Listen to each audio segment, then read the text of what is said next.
출판사에 입사한 지 10년이 되는 기간 동안 스포츠 잡지부 과장을 맡았고 2년 전 동료와 오피스 로맨스로 결혼을 하게 되었어요. 어느 날 아침 출근할 때까지 잘 지내다가 헨리 과장이 은근히 웃는 얼굴로 인사해줬다. 나는 그와 별로 사이가 좋지 않았던 것 같다. 그는 다른 사람의 결점 찾기를 좋아하는 사람이었다. 동료들이 저지른 아주 작은 실수도 즉시 부서장에게 보고했다. 매일 출근했는지 아니면 단지 다른 사람의 실수를 사냥하는 것인지 불분명했다. 자신의 책임을 거의 다하지 않았기 때문에 그런 사람이 어떻게 끝났는지 짐작할 수 없었다. 그날 오전에 부서장으로 부임한 저는 부서장인 시어도어로부터 회의실 회의에 참석해 달라는 메시지를 받았습니다. 그는 미소를 지으며 이 정보를 전달했고 나는 회의실을 두드리자마자 즉시 응했습니다. 문 안쪽에서 들어오라고 손짓하는 소리가 들렸다. 문을 열자 체육부장과 인사부장이 둘 다 앉아 나를 쳐다보더니 우리 부서장이 질문을 시작했다. 테오도르 아는 사람 있니? 비회사에서 나는 이것에 대해 완전히 모르고 있었다고 물었습니다. 아니요, 그렇지 않습니다. 나는 솔직하게 대답했고 매니저는 놀라운 이야기를 하기 시작했습니다. 비회사는 GX의 유명팀으로의 이적에 대한 독점 특종을 공개했습니다. 나는 당황했습니다. 선수들이 자주 찾는 것으로 알려진 바에서 여러 저녁 시간을 보낸 후 이 이적에 대해 알게 되었는데 헨리에 따르면 회사비가 왜 그것을 특종으로 제시한 것입니까? 나보다 졸업하고 지금 회사비에서 일하고 있는 대학 출신의 개인이 있었습니다. 매니저는 제가 이 정보를 비회사의 대학생 후배에게 공개한 것으로 의심하는 것 같았습니다. 그러나 저는 정중히 그런 개입을 단호히 부인했습니다. 무슨 말씀을 하시는지 전혀 모르겠습니다. 저는 그 사실조차 몰랐다고 주장했습니다. 당신이 말한 회사는 직원이고 내가 몇 달 동안 구한 특종을 다른 회사에 단순히 넘겨줄 수는 없습니다. 상황을 설명하려고 했지만 관리자의 표정은 여전히 엄격했습니다. 헨리의 증언이 있는 한 귀하의 계정을 완전히 신뢰할 수 없습니다. 정보 유출 문제가 해결될 때까지 원래 사무실에서 일하도록 지시합니다. 믿을 수가 없었습니다. 지역 사무소 이곳은 프로야구가 없는 곳이었습니다. 팀과 매년 단 한 번의 프로 야구 경기가 열렸습니다. 유일한 주목할 만한 야구 활동은 정기적으로 전국 선수권 대회에 참가하는 고등학교 팀이었습니다. 나에게 기사의 잠재적인 주제를 제공했지만 그것은 의심할 여지 없이 강등되었습니다. 이번 주 초 예상대로 회의실에서 돌아오자마자 헨리가 능글맞은 미소를 지으며 나에게 다가와 체육부 1등 공신으로 원래 사무실로 출발했다며 답답함을 금할 수 없었다고 말했다. 헨리가 왜 그런 이야기를 조작했느냐고 반박했다. 사실 아닌가? 비사 앤드류는 대학교 후배 맞다. 틀린 말은 아니다. 나는 비사 앤드류를 아는 사람은 한 명도 없어서 모른다고 답했다. 우리가 같은 대학에 다녔는지 확인하세요. 나는 그를 만난 적이 없습니다. 헨리는 단지 어깨를 으쓱하고 미소를 지었습니다. 나는 단지 진실을 말할 뿐입니다. 다른 사람들이 내가 설정되었다고 생각하는 것은 내 관심사가 아닙니다. 헨리는 내가 의도적으로 경영진에게 내가 비회사 사람과 같은 대학 배경으로 인연을 맺고 정보 유출에 대한 책임이 있는 것처럼 위장했습니다. 충격적인 폭로였지만 화를 내도 소용이 없었습니다. 현실은 전근이었습니다. 집에 돌아오자마자 아내 아멜리아에게 불안한 소식을 전했는데 아내 아멜리아는 깜짝 놀라며 지역 사무소에 너무 갑작스러운 말을 해서 미안하다며 몇 년 후에는 본사로 돌아갈 수 있을 것 같다고 사과했다. 헨리는 스포츠 부서에 남아 있습니다. 이전 직위를 되찾는 것은 어려울 수 있습니다. 아멜리아는 이것을 조용히 숙고한 다음 놀라운 말을 했습니다. 아멜리아의 말이 청천벽력처럼 나를 감동시켰습니다. 헤어지자고 그녀는 선언했고 나는 혼란에 빠졌습니다.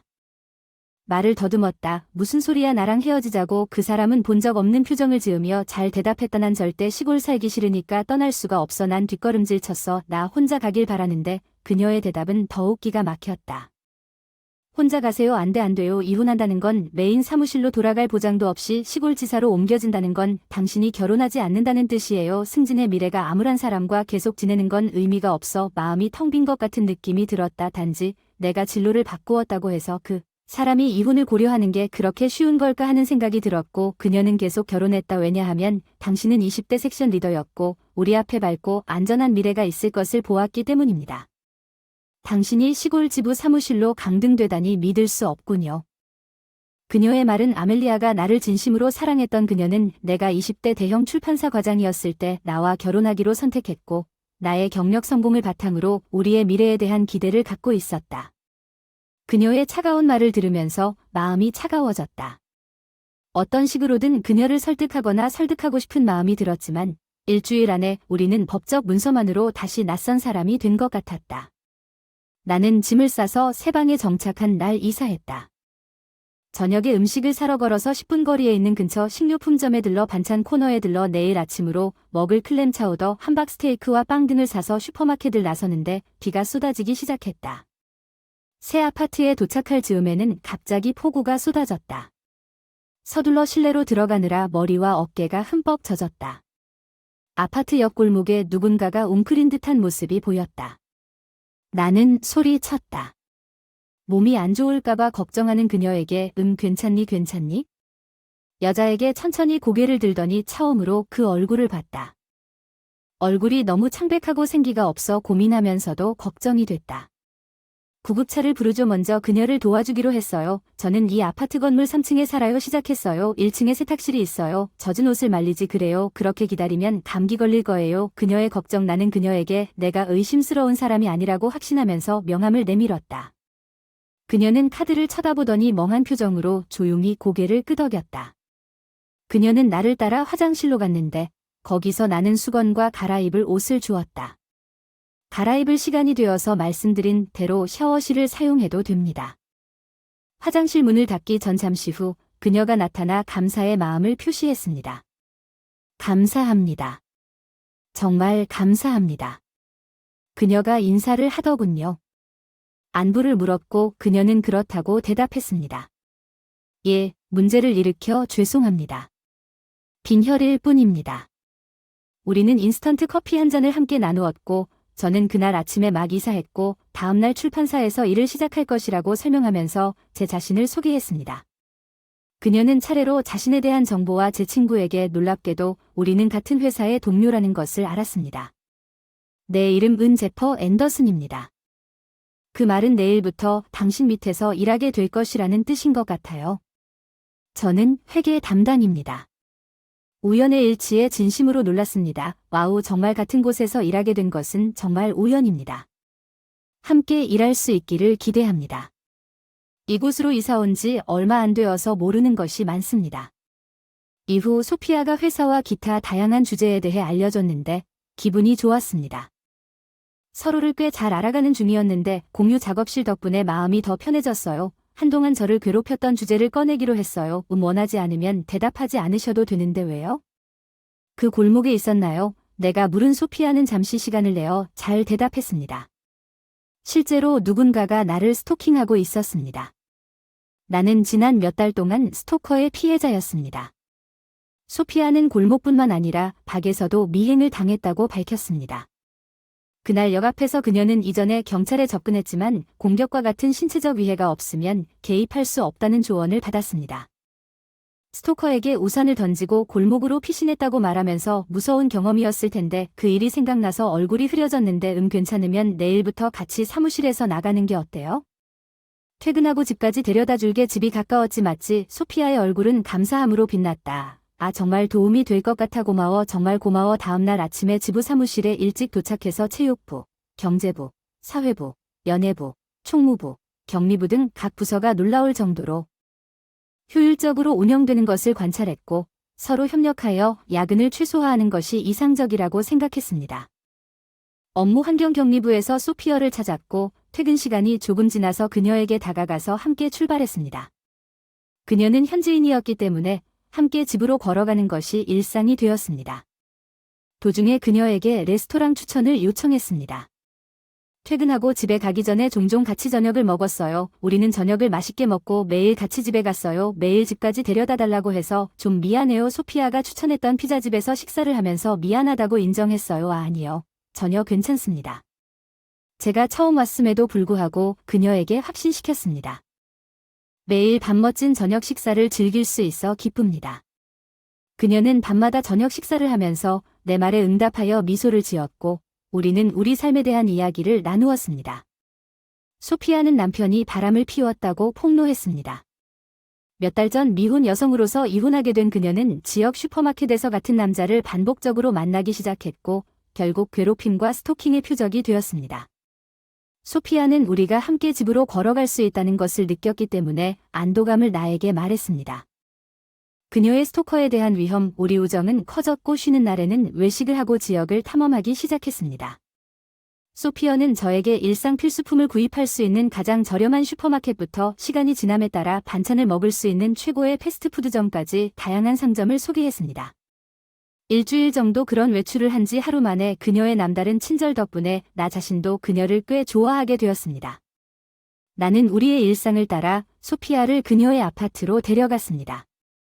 나는 그녀가 건물에 들어오고 떠나려고 돌아서는 것을 보았습니다. 갑자기 한 여자의 비명소리가 들렸습니다. 스토커가 되어라. 나는 그가 포기한 줄 알았고 두 번 생각할 것도 없이 그녀를 따라가는 것을 멈췄다. 나는 재빨리 돌아서 그녀의 아파트 입구로 달려갔다. 바로 내 앞에 검은 후드티를 입은 남자가 소피아를 껴안고 있었다. 야, 뭐 하는 거야? 그녀에게서 멀어지도록 나는 소리쳤습니다. 그 남자의 손목을 잡고 비틀어서 고통스러워 울부짖었습니다. 그는 무릎을 꿇고 그의 두 팔을 꽉 쥐고 911에 전화했습니다. 지금 당장 소피아에게 소리쳤습니다. 당신은 망쳤습니다. 엉뚱한 사람이 다시 그녀에게 다가가면 후회할 것입니다. 나는 그 남자의 목을 꼭 붙잡고 경고했습니다. 경찰은 몇 분 후에 도착했고 그 남자는 숨겨진 총기와 칼을 주머니에 들고 있었기 때문에 즉시 그를 체포했습니다. 너무 고마워요. 소피아가 내 방으로 초대했는데 그녀는 거기 앉아 한동안 울면서 떨었다고 했어. 이제 괜찮아. 스토커가 조만간 풀려날 거라 확신했는데 소피아의 정신적 피해가 나타나서 안심시켜줬어. 떨림이 너무 심해서 아파트에 혼자 있는 게 무서워서 조치를 취하기로 했어요. 아파트 부동산에 연락했는데 부동산 중개업자가 아파트에 빈 방이 2개 있다고 해서 압수했어요. 소피아에게 프로포즈할 기회. 소피아, 이 아파트에 빈 방이 있다고 들었는데 내 집보다 좀 싸긴 하지만 여기로 이사하는 게 어때요? 소피아가 나를 쳐다보며 집에 같이 갈 수 있다는 뜻이냐고 물었어요. 매일 너와 같은 곳에 시선을 맞고 확인했어. 응, 우리가 같은 아파트에 살면 그렇지. 매일 웃으며 내 방으로 들어가는 내가 보이는데 그녀도 동의했어. 그럼 주말에 부동산 소개시켜줄래? 저는 동료들의 도움으로 소피아가 이사하는 것을 도왔습니다. 신문에는 라의 영웅이 스토커와 싸운 사건에 대한 헤드라인이 실리기도 했습니다. 이사하는 동안 화제가 되었던 일이죠. 같은 아파트에 살았던 지금의 상황. 소피아는 내가 좋아하는 파스타와 요리를 자주 준비하고 그것을 내 방으로 가져오곤 했습니다. 그녀는 요리를 너무 많이 하는 경우가 많았기 때문입니다. 저는 아내가 저를 떠나고 직장에서 강등되는 것에 충격을 받았지만 이제 이러한 변화가 적절한 순간에 일어났다고 느꼈습니다.